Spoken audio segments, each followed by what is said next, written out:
ሰላም ሰላም ውድ የቻናላችን ተከታታይ አድማጮቻችን እንደምን አላችሁ? ይህ አባን ስፖርት ቻናል ነው። የዩቲዩብ ቻናላችንን ሰብስክራይብ በማድረግ ትኩስ የሆኑ ስፖርታዊ መረጃዎችን ቤተሰብ በመሆን ያግኙ እያልን የደውል ምልክቱን በመንካት ስፖርታዊ መረጃዎችን በጊዜ እንዲደርሱ ያድርጉ። በተጨማሪም ላይክ በማድረግ ለሌሎች ተደራሽ እንዲሆን ማድረጋችሁን እንዳትረሱ። በሌላ መርሃ ግብር የዋንጫ ወሳኝ ፍልሚያ ልክ እንደ ፍጻሜ ያክል የሚታይ ስለ ማንቸስተር ሲቲ እና ስለ አርሰናል እንቃይ። አርሰናል ባሳለፍነው ሳምንት በበርነሞዝ ያልተጠበቀ ሽንፈት ማስተናገዱ ለሲቲ ትልቅ የስነ ልቦና ጫናን ሰጥቷል። ዋንጫውን ለማንሳት ቢያንስ አቻ መውጣት ወይም ማሸነፍ ግድ ይላቸዋል። በኢትሃድ ስታዲየም የሚደረግ እንደመሆኑ ለገነርሶች ከባድ ፈተና ይሆናል። በአንጻሩ ማንቸስተር ሲቲ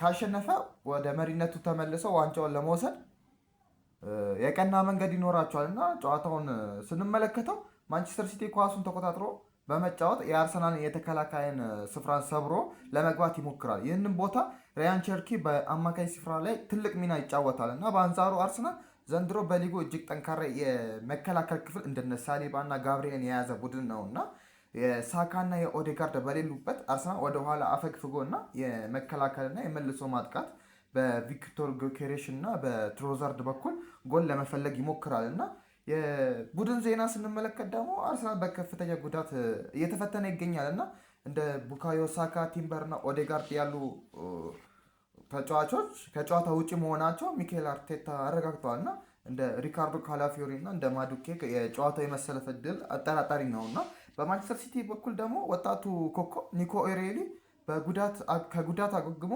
እንደሚሰለፍና ፔፕ ጋርዲዮላ ደግሞ ይህን ደግሞ አረጋግጠዋል እና ሆኖም እንደ ጆን ስቶንስ፣ ሩበን ዲያዝ እና ግቫርዲዮ ያሉ ተከላካዮች ከጨዋታ ውጭ መሆናቸውን አረጋግጧል እና አብርሾ ስለ ማንቸስተር ሲቲ በሜዳው ካለው ጥንካሬ እና የአርሰናል ቁልፍ ተጫዋቾች እንደነ ሳካ እና ኦዴጋርድ አለመኖር ለማንቸስተር ሲቲ የዋንጫ ለማሳካት እድል አለው ወይስ ደግሞ አርሰናል ካለው ጥንካሬ አንጻር ደግሞ ጨዋታውን ለማሸነፍ ወይም ደግሞ ተከላክሎ አቻ ውጤትን ሊወስድ ይችላል? እሺ አኒሷ አንተ እንዳነሳው በጣም ወሳኝ ፖይንቶች ናቸው።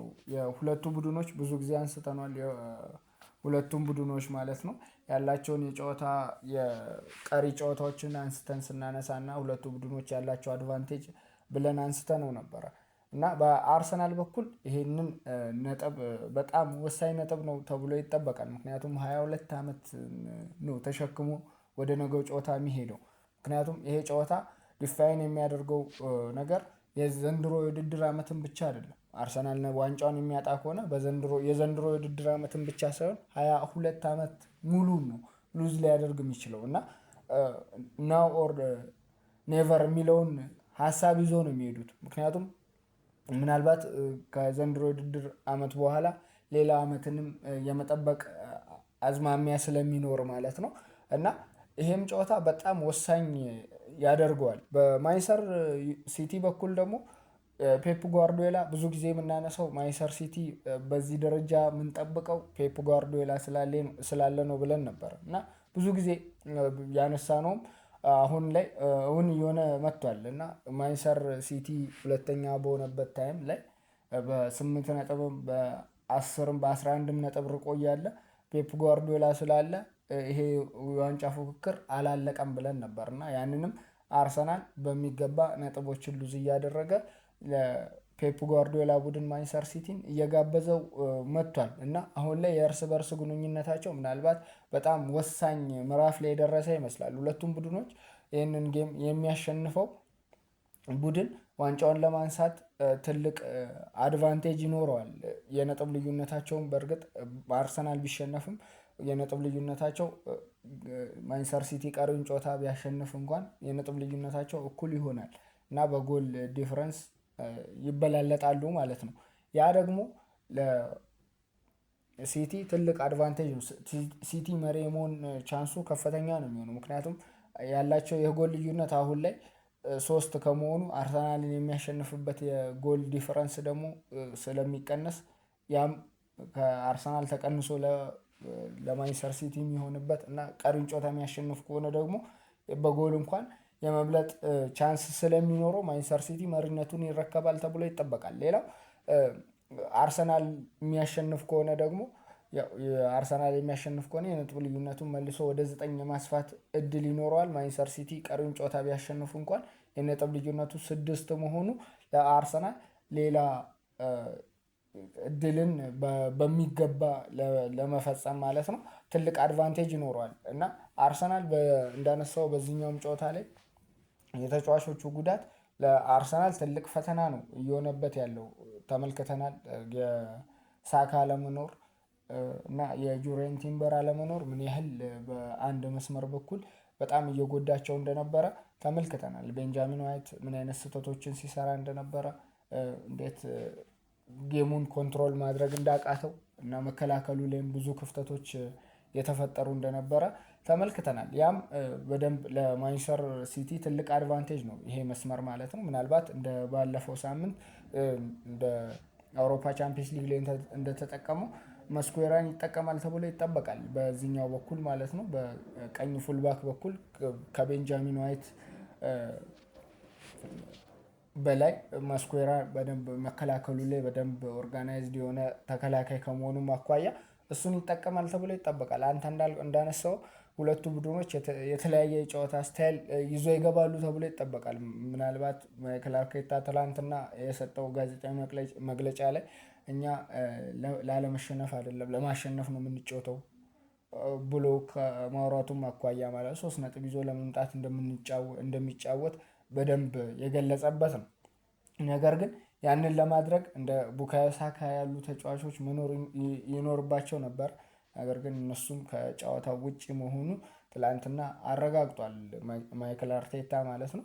እና ይሄም ለአርሰናል ትልቅ የቤት ስራ ይሆናል። በጣም አርሰናልን ወደ ፊት ያመጡ ተጫዋቾች ብለን ከምንጠራቸው ማለት ነው ለአርቴታ ፕሮጀክትም በጣም ወሳኝ ተጫዋቾች ከሚባሉ መካከል ኦዲጋርድ እና ቡካዮ ሳካ ናቸው። በ2022 የውድድር ዘመን ላይ በሁለተኝነት ሆነው ሲጨርሱ በደንብ በእነሱ ላይ በኤሚል ስሚዝ ሮ በተጎዳበት ሰዓት እንደ ኦዲጋርድ ያለ ማርቲኔሊ ይዞ ነበረ ይህም ፕሮጀክት በሚገባ እንዲሳካ ያደረገው ማለት ነው። እና እነሱም ተጫዋቾች ምናልባት ሁለቱንም ያጣል ማለት ነው በነገው ጨዋታ።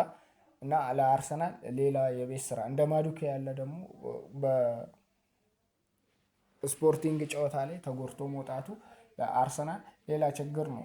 ያም ማዱኬ የሚያደርሱ ከሆነ ማክስ ዶመንን ይጠቀማል ተብሎ አይታሰብም። ከእድሜው አንጻር በጣም ከባድ ነው የሚሆነው። ስለዚህ ማርቲኔሊን እና ትሮዛርድን ይጠቀማል ብዬ አስባለሁ። በእኔ በኩል ትሮዛርድን በቀኝ መስመር በኩል ማርቲኔሊን በግራ በኩል አድርጎ ይጠቀማል ብዬ አስባለሁ። ነገር ግን እንዳለውም ማክስ ዶመንን 90 ደቂቃ ማጫወት በጣም ከባድ ከመሆኑም አኳያ እሱን ተቀይሮ ለማስገባት ሌላ አድቫንቴጆችን ለመጠቀም ይጠቀማል እንጂ እንደ 90 ደቂቃ የመጫወት አቅም እንደሌለው ያውቃል። የማክስ ዶመን 90 ደቂቃ በዛ በጣም ትልቁ ጨዋታ ላይ ማለት ነው 90 ደቂቃ ያጫውቷል ማለት ከባድ ነው። ያም ስለሆነ ምናልባት ትሮዛርድን እኔ እንዳልኩት ትሮዛርድን በቀኝ በኩል ማርቲኔሊን ደግሞ በግራ በኩል አድርጎ ያሰልፋል ብዬ አስባለሁ። ካልሆነ እንደ ጋብርኤል ጂሰስ ያለ በጣም አርሰናል በጣም ከባድ ታይም ላይ ከባባድ ተጫዋቾች ተጎድተውበታል። የዩሬን ቲምበር መጎዳትም ዲፌንሱ ላይ በእርግጥ ዲፌንሱ ላይ ብቻ አይደለም ከባድ ኢፌክት የሚያመጣው የዩሬን ቲምበር አለመኖር አታኪንጉ ላይ ጭምር እና በባለፈው በስፖርቲንግ ስንመለከት ምንም አይነት ጎሎችን ስኮር ለማድረግ ምንም አይነት ፍላጎት ያለው ቡድንም ሆኖ አልነበረም ሲታይ የነበረው። እና በዛም ጨዋታ ላይ በጣም በእርግጥ አሰልቺ ጨዋታ የሚባል ጨዋታ ነው በሁለቱም ቡድኖች መካከል የተመለከትነው። አርሰናልም በደንብ ኦርጋናይዝድ ሆኖ ሲከላከል ተመልክተናል። ከ25 ደቂቃ በላይ የተቃራኒ ተጫዋቾች ፔናልቲ ቦክስ ውስጥ ገብተው ኳስን አልነኩም። ኦፍ ታርጌት እንኳን አልተደረገበትም። ይሄን ያህል ነው ለመከላከል በጣም ዲሲፕሊንድ ሆኖ ሲከላከል የተመለከትነው ማለት ነው በአርሰናል በኩል። ይህንንም በሲቲ ጨዋታ ላይ በደንብ በሚገባ ይተገብረዋል ተብሎ ይጠበቃል። በደንብ ወሳኝ ዲፌንድ ካላደረግ ከሜዳ ውጭ ተጉዘ እና አንተ እንዳልከውም በካውንተር አታክ ጎሎችን ስኮር ለማድረግ የማርቲኔሊን ፍጥነት ይጠቀማል። እና አሁንም ድረስ የቪክተር ጊዮኬሬስን ከቪክቶር ጊዮኬሬሽ ጋር የሚጣጣም የአጫወት ስታይል እስካሁን ድረስ አልፈጠረም አርሰናል ማለት ነው። የቪክቶር ጊዮኬሬሽን ግልጋሎት በሚገባ ለማግኘት ማለት ነው የጨዋታ ስታይሉን ከቪክቶር ጊዮኬሬሽ ጋር በደንብ ማጣጣም ይኖርበታል። ዘንድሮ ውድድር ዓመት ላይ ያንን አልተመለከትንም እና በማንቸስተር ሲቲ በኩል ስንመለከት በሚገባ በጣም ምርጥ ፎርም ላይ የሚገኙ ተጫዋቾች አሉ። እንደ ኦሬሊ በዘንድሮ የውድድር ዓመት ለማንቸስተር ሲቲ በጣም ግልጋሎትን እየሰጡ ካሉ ከመጀመሪያ ጀምሮ ግልጋሎትን እየሰጡ ካሉ ተጫዋቾች መካከል አንዱና ዋነኛው ነው። ሌሎችን ስንመለከት እንደ ቼርኪ ያሉ አሁን በደንብ ምርጥ ፎርም ላይ የሚገኝ ተጫዋች ነው። በጣም ምርጥ ሻይን እያደረገ ካሉት መሀል ሜዳ ሞተሮች ለማንቸስተር ሲቲ ወሳኝ ከሚባሉ ተጫዋቾች ውስጥ አሁን ላይ አንዱ እሱ ነው። ሌላው የጉሂ የሴሜኒዮ በጣም ምርጥ ፎርም ላይ መገኘት ለማንቸስተር ሲቲም ትልቅ የራስ መተማመንን እየጨመረላቸው የሚገኘው ነው እና ማንቸስተር ሲቲም በደንብ በሚገባ ያንንም ጌም ለማሸነፍ ጥረት ያደርጋሉ። ምክንያቱም ማያሸንፉ ከሆነ የዋንጫ ፉክክሩ ላይ ገና የሌላ ቡድን ግልጋሎት የሚጠይቁበት ይሆናል ማለት ነው። ፌቨርን ጀስት እንደዚህ አይነት ውሳኔዎችን የሚጠይቅ ከመሆኑም አኳያ በራሳቸው ለመወሰን ይህንን ጌም ማሸነፍ ይኖርበታል ማንቸስተር ሲቲ። አርሰናልን በአንጻሩ ማሸነፍ ካልሆነ ተከላክሎ ነጥቡን ማስጠበቅ ማለት ነው። እዛው በ3 ነጥብ ልዩነት የሚያደርጉ ከሆነ ሌላ ጨዋታ አርሰናል ቀሪውን ጨዋታ ከአምስቱ አንዱን እንኳን ነጥብ ቢጥል ሌላው የሚያሸንፍ ከሆነ ዋንጫውን ለማንሳት ከፍተኛ እድል ስላለው ማለት ነው ማንቸስተር ሲቲ ግዴታ ማሸነፍ ይኖርበታል ይህንን ጌም ዋንጫውን ለማንሳት ማለት ነው እና ይህንንም በጣም አጓጊ እንዲሆን ያደርገዋል ማለት ነው። ማንቸስተር ሲቲ በጣም በሚገባ ከሊቨርፑል ጋርም ሲጫወቱ ተመልክተናል። አሳምነው ሲያሸንፉ ከአርሰናል ጋር በካራባኦ ካፕ ከቼልሲ ጋር ምንም አይነት ጎል ስኮር አልተደረገባቸው በሚገባ ተወጥተውታል። በክሊንሺት ነው ሶስቱንም ሲያሸንፉ ትልልቅ የእንግሊዝ ቡድኖችን ማለት ነው በሚገባ ነው ሲያሸንፉ የነበረው እና ይህንን ጨዋታ እንኳን ስንመለከት በደንብ በሚገባ ከሰከንድ ሃፍ ላይ ሶስቱንም ጌም ሰከንድ ሃፍ ነው ጌሞችን ማሸነፍ የቻሉት። ከአርሰናል ጋር ፈርስት ሃፍ 0-0 ሰከንድ ሃፍ በፈጣን ጎሎችን ነው ሲያስመዘግቡ የነበሩት። 2 ጎሎችን ነው ተከታትሎ አርሰናል ላይ ስኮር ሲያደርጉ የነበሩ። ምክንያቱም በደንብ አርሰናል እንዳይነሳ 2 ጎሎችን አከታትለው ነው ስኮር ሲያደርጉ የነበሩ። በደንብ ሰከንድ ሃፍ ላይ በጣም ሃይ ፕረስ አድርጎ ጌሙን ኮንትሮል አድርጎ እዛው ጌሙን የመጨረስ አቅምን እያሳየን ይገኛል። በሊቨርፑልም በተመሳሳይ መልኩ ሰከንድ ሃፍ ላይ ጎሎችን ስኮር ሲያደርግ የነበረው እና ከቼልሲ ጋር ፈርስት ሃፍ 0-0 ሰከንድ ሃፍ በ10 ምናምን ደቂቃ ውስጥ 3 ጎሎችን ስኮር አድርጎ ይሄን ጌሙን እንዴት እየገደለው እንደሆነ ስለ ሲቲ ስናነሳ ከዚህ በፊት ከ60 በኋላ ጌሞችን ማኔጅ የሚያደርግበት መንገድ ብለን ነበረ። በጣም የተዋጣለት አልነበረም። ጌሞቹን እንዴት ሉዝ እንደሚያደርግ ተመልክተናል። የሮድሪ መመለስም ደግሞ ያንን በደንብ በሚገባ የቀረፈ ይመስላል። ከ60 በኋላ ያለውን የጌም ማኔጅመንት እና እስከ 90 ደቂቃ ጌሙን እንዴት ኮንትሮል አድርጎ እንደሚሄድ በሚገባ እንዴት ማድረግ እንዳለበት እያሳየን የመጣ ይመስላል። ብዙ ጊዜ አንስተናል። ሲቲ ከ60 በኋላ ጌሞችን እየተቸገረ ነጥቦችን ሉዝ ሲያደርግ ተመልክተናል። ከብራይተን ጋር ያሉትን ጌሞች ራሱ ስንመለከት በሚገባ ሰከንድ ሃፍ ላይ እየመሩ ያሉትን ጌም እንዴት ሉዝ ሲያደርጉ እንደነበረ ብዙ ጊዜ አንስተነው ነበር። ይሄንን በሮድሪ አማካይነት በሚገባ የቀረፈው ይመስላል። በጣም በሚገባ ማለት ነው በወሳኝ ታይም ላይ ማለት ነው። ይሄንን የጌም ማኔጅመንት እስከ 90 ድረስ ጌሙን እንዴት ኮንትሮል ማድረግ እንዳለበት በሮድሪ አማካይነት እንዴት ጌሞችን ኮንትሮል አድርጎ እንዴት ማሸነፍ እንዳለበት በሚገባ እያሳየን ይመስላል እና ይሄንንም ለአርሰናል ትልቅ የቤት ስራ ነው። ጌሙን እስከ 90 ደቂቃ ኮንትሮል አድርጎ ይጨርሳል። እሱን በሚገባ እንመለከተዋለን። በማንቸስተር ሲቲ በኩልም ደግሞ ጌሙን ማሸነፍ ግዴታ ስለሆነ ማግባት ግዴታ ስላለበት ፕረስ አድርጎ በደንብ ተጭኖ አርሰናል የዲፌንሱን መረጋጋት እንደሌለበት ተመልክተናል። በደንብ በሚገባ ማለት ነው። አርሰናል ዲፌንሱ ጁሪየን ቲምበር ካላፊዮሪም ጀስት ከጨዋታ ውጪ የካላፊዮሪም አጠራጣሪ መሆን ሌላው ለአርሰናል ክፍተት ነው ማለት ነው። ምናልባትም በዛ በኩል ካላፊዮሪ እንኳን ፊት ቢሆን ሂንካፔን የሚጠቀም ይመስለኛል በአርሰናል በኩል ማለት ነው። እና ሌላው አርሰናል ቁልፉ የሚባለው የዙቢሜንዲ ምርጥ ፐርፎርም አለማድረግ ነው። በእርግጥ በቻምፒየንስ ሊጉ ከስፖርቲንግ ሊዝበን ጋር የጨዋታው ኮከብ ተብሎ መመረጡ ምናልባት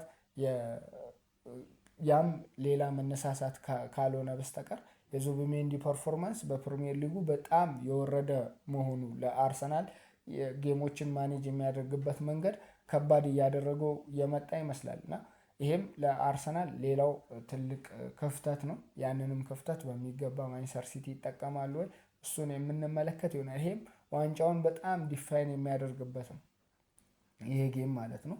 ማንቸስተር ሲቲ የሚያሸንፍ ከሆነ በራሱ መወሰን የሚችልበት ታይም ይመጣል ማለት ነው። ያንን ሁሉ የ9 ነጥብ ልዩነት አጥፍቶ ማለት ነው። ሌላው የአርሰናል ትልቁ ነገር የባለፈው ሳምንት ምናልባት ጌሙን ማኔጅ ለማድረግ ማለት ነው በቦርንማውዝ የተሸነፈበትም በሜዳው ማለት ነው።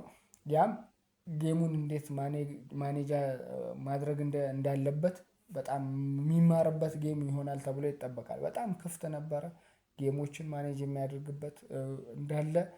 በእርግጥ ቦርንማውዝ በጣም የተዋጣለት ፕሬሲንግ ሲያደርግ ነበር። አርሰናልም በፕሬሲንጉ ምክንያት ሲሳሳት ራያ እንኳን ምን አይነት ኳሶችን ሲሳሳት እንደነበረ ተመልክተናል። ያም ለሲቲ ሌላም ፕረስ አድርጎ ጌሞችን እዛው ገሎ ለመምጣት ለሲቲም ትልቅ አድቫንቴጅ ይሆናል ተብሎ ይጠበቃል። ነገር ግን ጨዋታው በዛ መልኩ ይቀጥላል ማለት ከባድ ነው። በቦርንማውዙ ጨዋታ ብዙ ነገር ተምሮ ይመጣሉ ተብሎ ይጠበቃል። ይህንንም ጨዋታ በጣም ተጠባቂ ያደርጓል የዋንጫ ዲፋይን ከመሆኑም አኳያ ማለት ነው። ይሄም በጣም ትልቅ ጨዋታ ነው። ሱፐር ሰንዴይ በጣም ይጠበቃል። ምሽት 12:30 ሲል ይጀምራል። እሱም የዋንጫውን መዳረሻ በጣም በሚገባ የሚወስን ጨዋታ ነው ማለት ነው። እሱንም እንጠብቃለን። ብዙ ከአርሰናልም ያው ያሸነፈ ቡድን ዋንጫውን ስለሚያነሳ ማለት ነው። እስከ ፕሮግራማችን ፍጻሜ ድረስ አብረናችሁ የቆየ ነው እኔ አኒስ አህመድ እና አብርሃም ዳንኤል ነበረ። አብራችሁን ስለነበራችሁ ከልብ እናመሰግናለን። ሰብስክራይብ ያላደረጋችሁ ሰብስክራይብ አድርጉ። ሰብስክራይብ ያደረጋችሁ ደግሞ ተጨማሪ መረጃ እንዲደርሳችሁ የደውሉን ምልክቱን ተጫኑ። የዛሬው ፕሮግራማችን ይህን ይመስላል። መልካም ቀን ይሁንላችሁ።